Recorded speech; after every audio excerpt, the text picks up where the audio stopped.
Bonjour chers amis et visiteurs de mon blog supersenior.ch. Vous aurez certainement pris connaissance comme moi des événements qui ont gelé les relations diplomatiques entre l'Arabie saoudite et le Canada.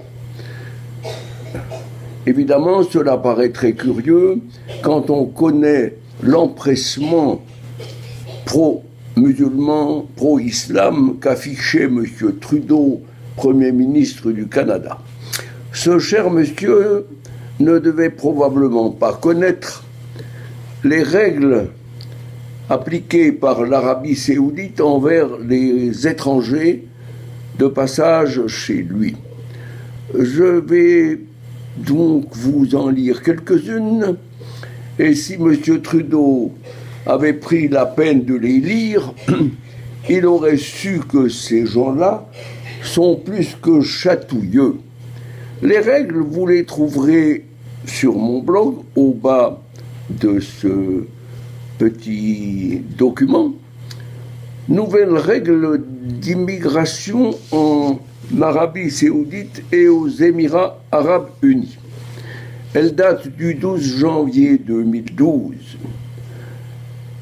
Premièrement, il n'y aura pas de programme en langues étrangères dans les écoles. 2. Toutes les annonces du gouvernement et les élections se dérouleront dans la langue nationale. 3. Toutes les questions administratives auront lieu dans notre langue, autrement dit l'arabe. 4. Les étrangers ne seront pas un fardeau pour les contribuables. Pas de sécurité sociale, pas d'indemnité de repas, pas de soins de santé ou tout autre avantage public ne seront accordés. Tout abus provoquera la déportation. 5. Les étrangers peuvent investir dans le pays, mais le montant doit s'élever au minimum à 40 000 fois la moyenne journalière de subsistance. 6.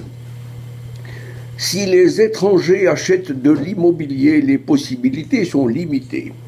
Certains terrains, en particulier les biens immobiliers disposant d'accès à l'eau courante, seront réservés aux citoyens nés ici, donc en Arabie.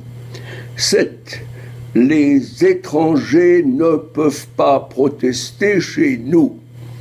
Aucune manifestation, aucune utilisation d'un drapeau étranger, aucune organisation politique, aucune calomnie sur notre pays, le gouvernement et sa politique.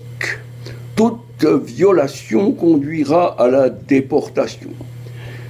8. Si quelqu'un pénètre dans ce pays illégalement, il sera traqué sans merci. Arrêté, il sera détenu jusqu'à ce qu'il soit expulsé. Tous ses biens sont saisis.